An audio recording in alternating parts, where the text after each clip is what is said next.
Hello and welcome to Model Kit Stuff. This is the first of three first impressions videos that are all linked together under our 80th anniversary of the Bismarck chase season. So this is Airfix's 172 Fairy Swordfish Mk.1. This is the aircraft that very famously bought the Royal Navy some time to catch up with the Bismarck. After attacking the Bismarck at extreme low level and torpedoing her, causing some damage to the stern and the rudder, which ended up being locked in a turn and allowed ultimately for the Royal Navy to catch up and get a little bit of revenge for the sinking of HMS Hood. If this attack had not happened and the Swordfish had not done what they did and not pulled off a strike against the Bismarck, it's quite possible the Bismarck may have made it back to Brest, and then the whole Atlantic War could have been very, very different.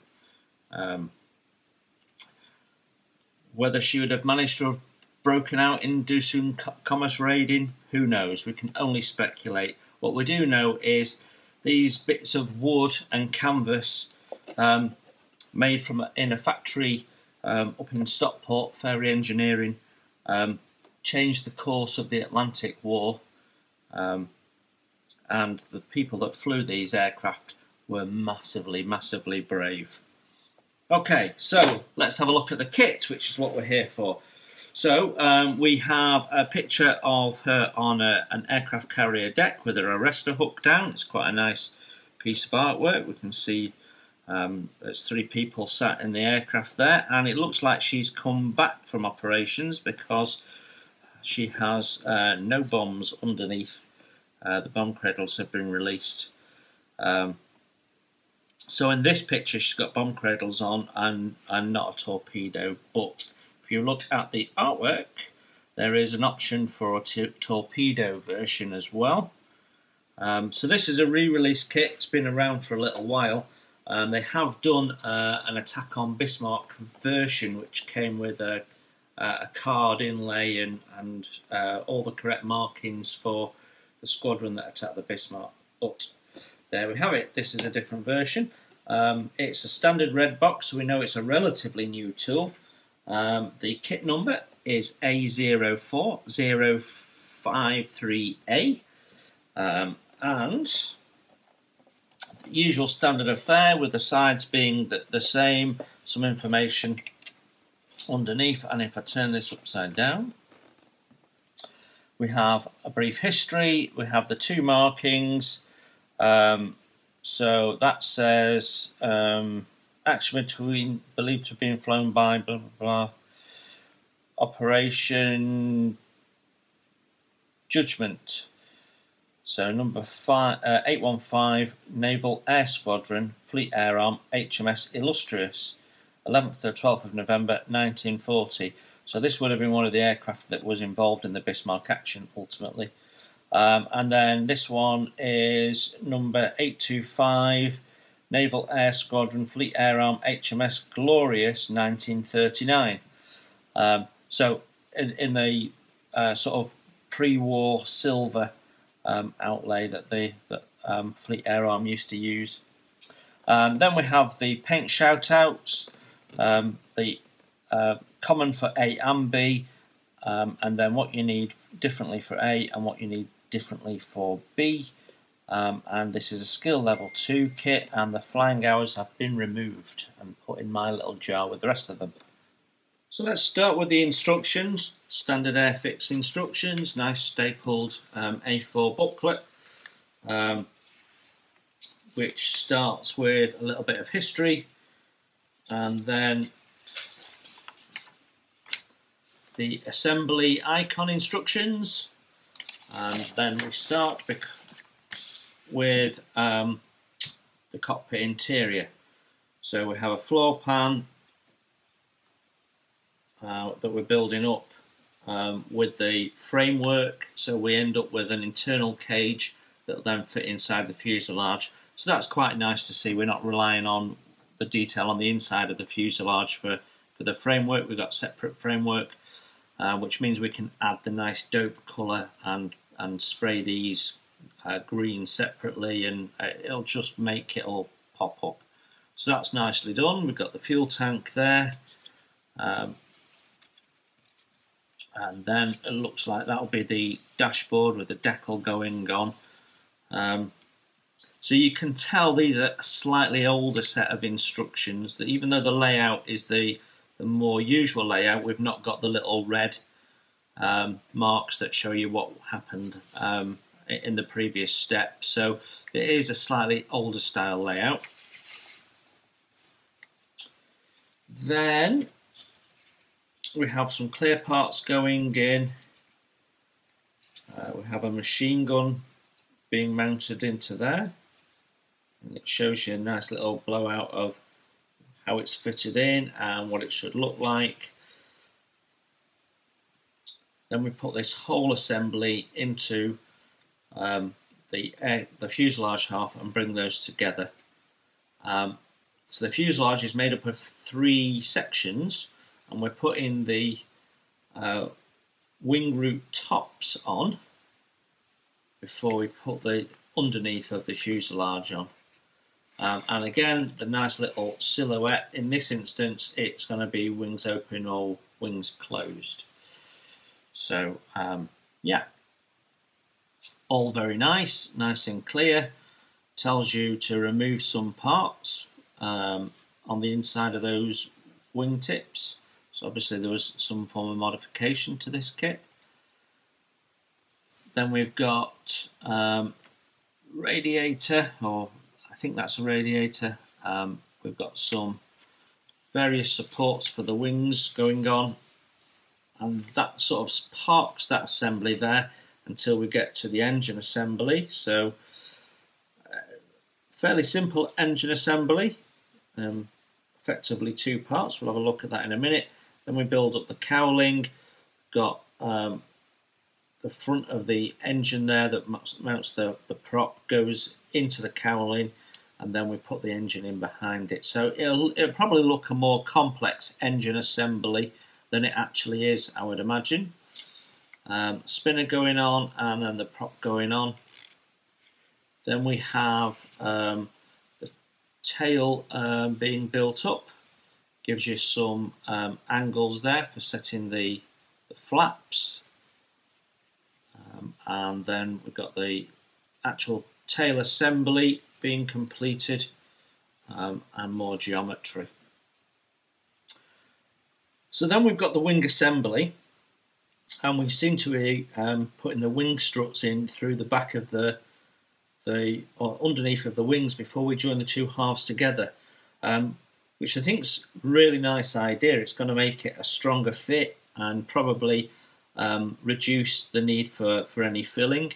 There's clearly a lot of drilling needed depending on what arrangement of bombs you want to have slung underneath the wings. And then we're back to the silhouettes where it's saying, well, are we having the wings open or closed? And we start the construction there with the wings opened up. So we've got some nice wing struts there, and the wings are glued around.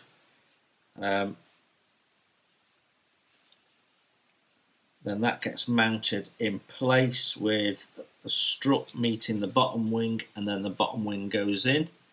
So that's quite an interesting, looks quite complicated, but I'm sure when you're looking at the parts in your hand, it's probably not so. So the top wing goes on first, and then the underneath wing, adding some additional struts.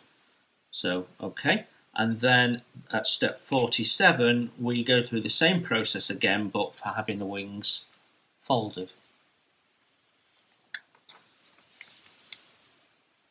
Which then takes you down to step 61, where we then have the option of folding these depending on whether the wings, whether they're being deployed for the folded wings or whether they're just folded out of the way for wings open.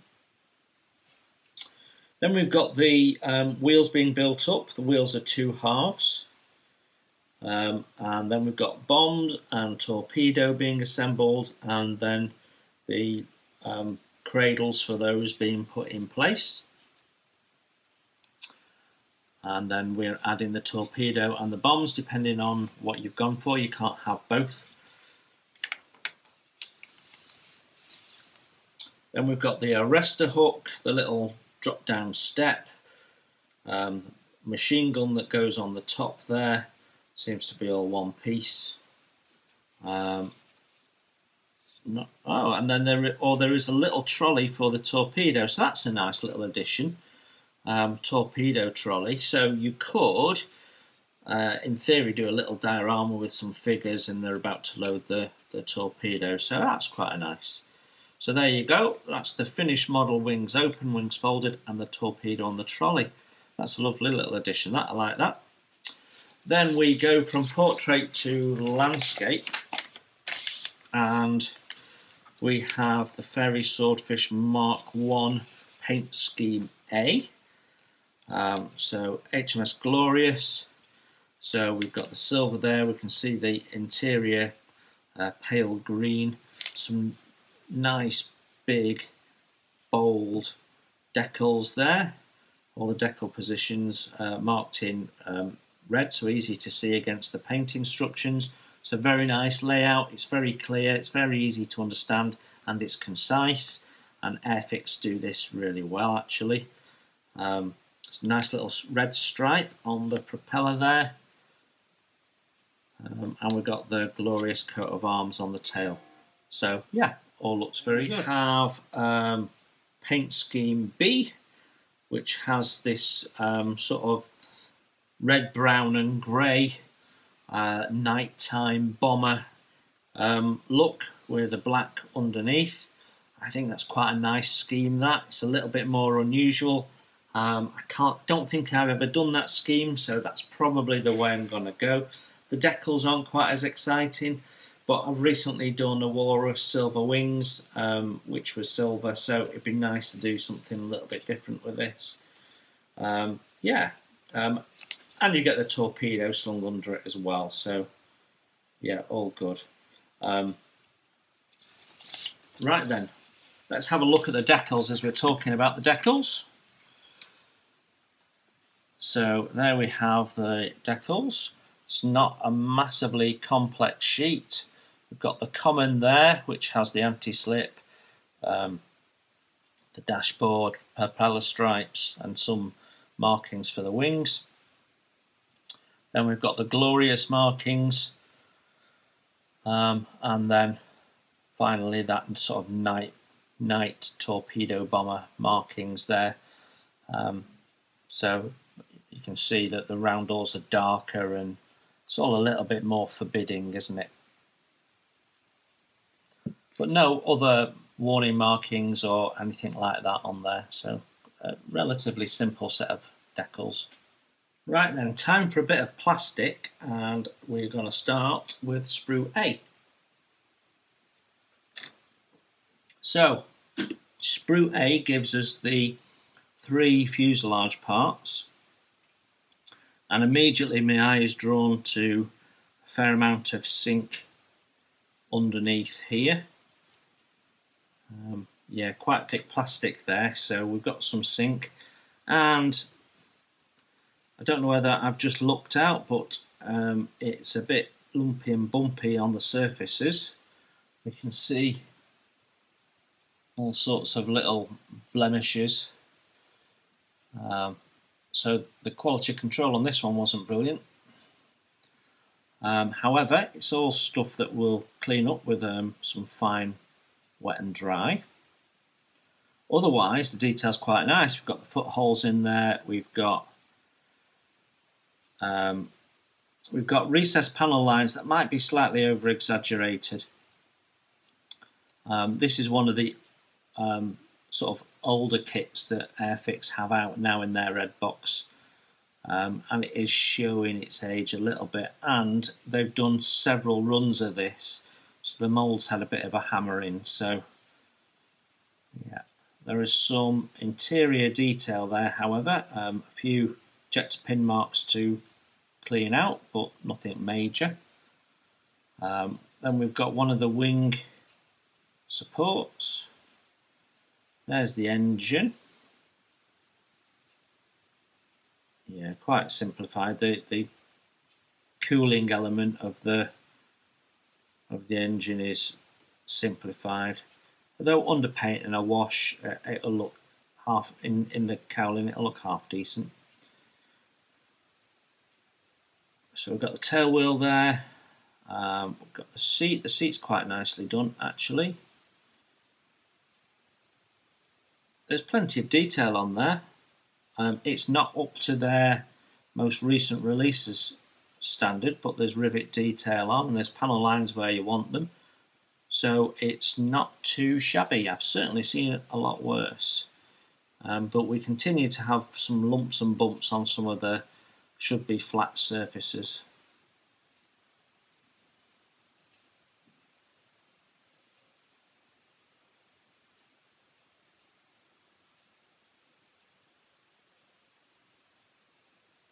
Okay, Sprue B is presenting itself better. There is no blemishes on these wing surfaces, and you've got some very nice ribbed detail with the little individual minor ribs in between the major ribs, so that's really nice to see.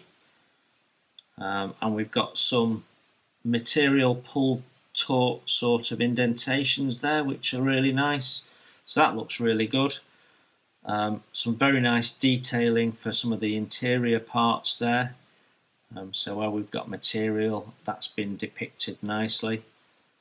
Torpedo looks good. There's no sink in there. And the tail's been designed with being able to put the blades on, and they're quite nicely done, nice and delicate. And we've got various struts there. The mould lines don't seem too heavy. Can't really see them. Radio set.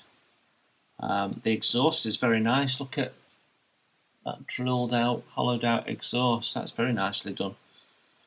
We flip it over. We've got the little drop down ladder thing there. Yeah. Yeah, that's all good. That's quite nice, actually.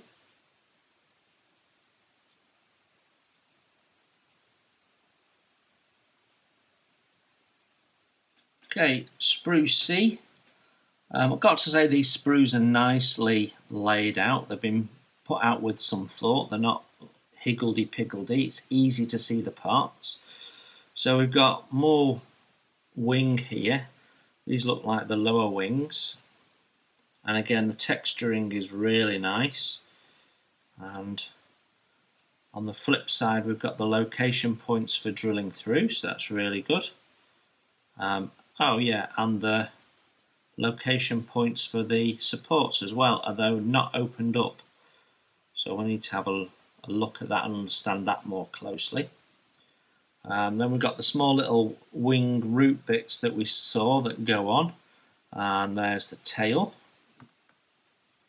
which has rigging points on, which is nice.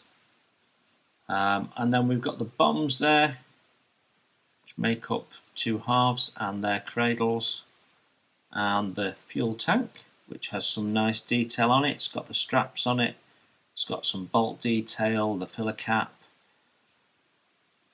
and then that looks like the wheels for the torpedo trolley, the torpedo cradles,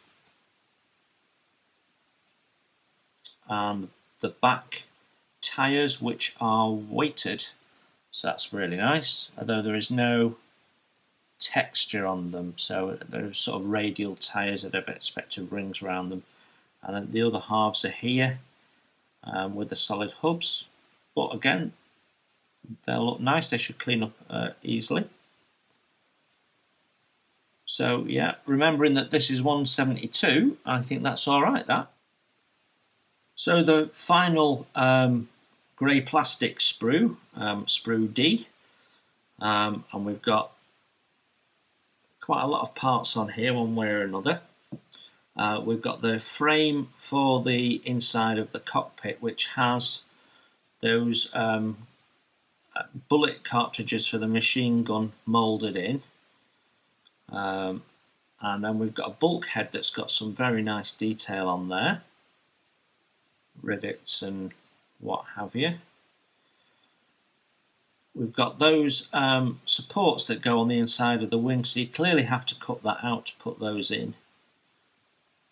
That's interesting. And then more wing supports there.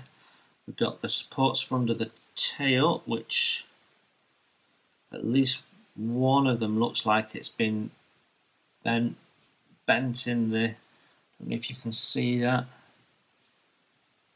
on profile, that looks like it's bent.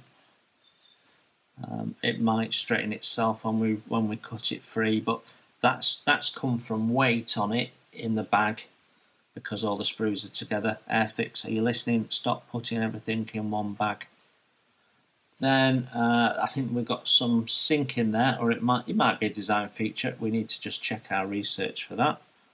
And we've got what looks like a larger bomb. I don't think we use that. Some very nicely moulded tail pieces that are very thin, got quite a razor sharp edge there, so very finely done to scale. Some nice texturing on the centre part of the upper wing, and these will be internal parts to help form the wing, I'm guessing. I don't remember seeing those in the instructions, but I guess they must have been in there. Then we've got two parts of the cradle for the torpedo, and some individual little rockets which are solid, so they're quite nice. Then we've got the prop, which has some very heavy connection points on the blades. Now the blades are really beautifully rendered there. They're very, very thin. I'm really worried about how easy it is to damage those as we take them out. In fact, I think there's already distortion on one of them. We'll have to have a look at that, but that is a very nice bit of moulding actually.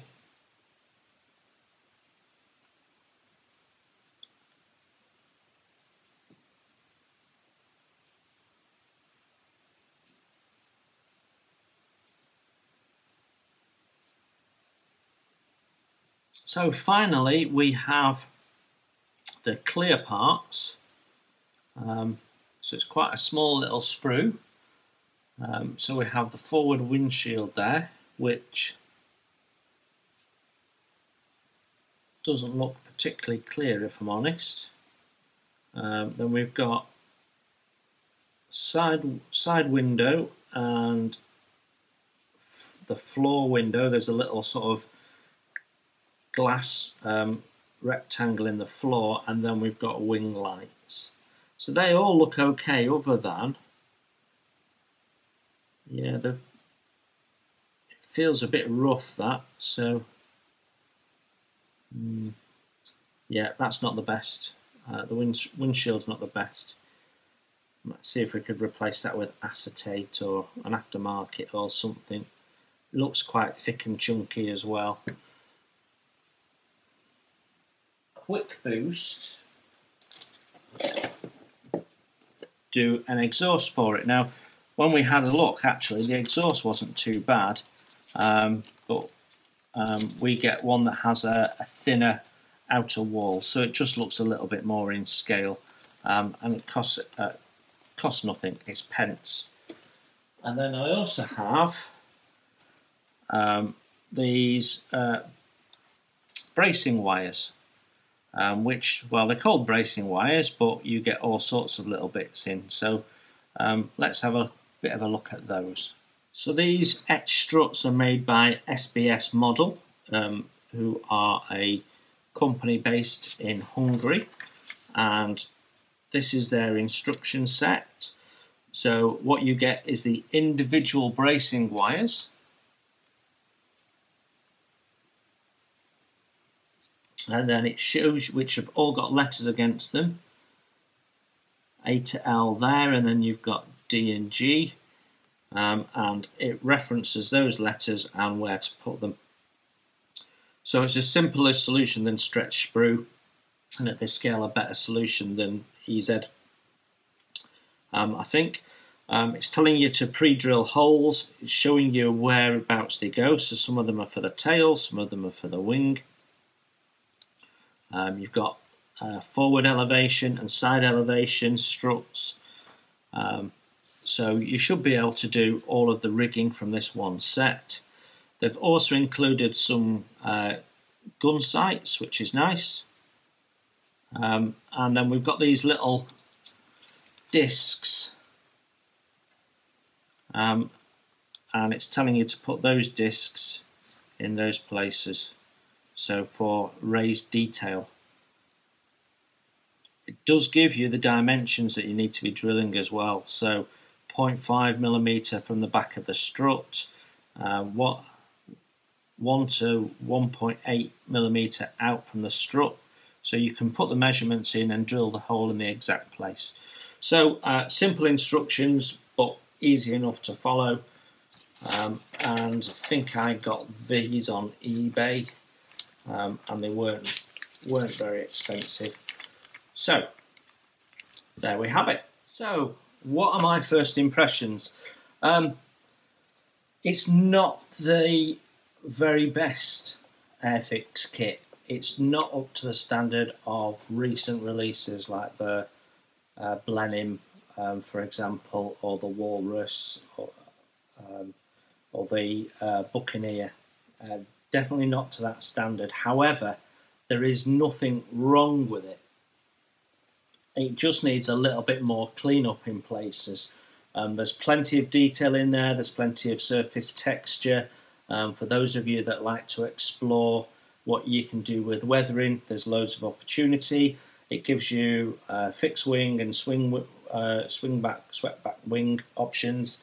So there's plenty to go at. What I would say is it might be worth looking for going on ScaleMates, finding out the history of the kit and looking for an earlier release version so that you get a nice crisp mould, because I think the mould is starting to show its age in this particular kit.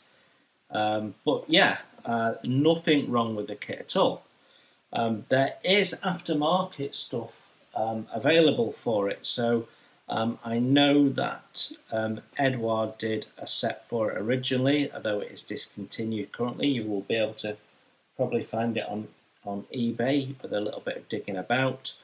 So that's it, Airfix's 172 Fairy Swordfish Mk.1. Not a bad kit all in all.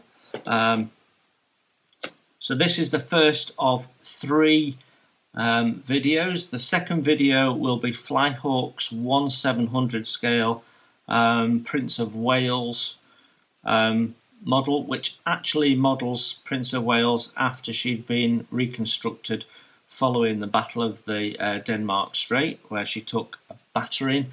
My grandfather said, as they escorted her back to Iceland after the battle, that she was very seriously battered and mauled and very, very low in the water. And I think she had a close escape, to be honest, because if she hadn't decided to disengage when she did, Prince Eugen was all up for going around the other side and finishing her off. So I think she managed to escape just in time to live and fight again another day.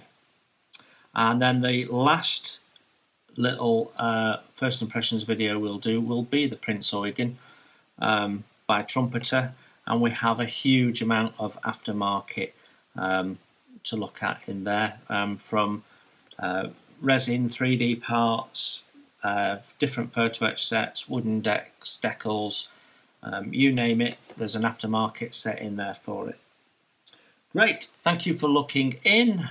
Hope you are all good and stay well and stay safe, and I will see you very soon.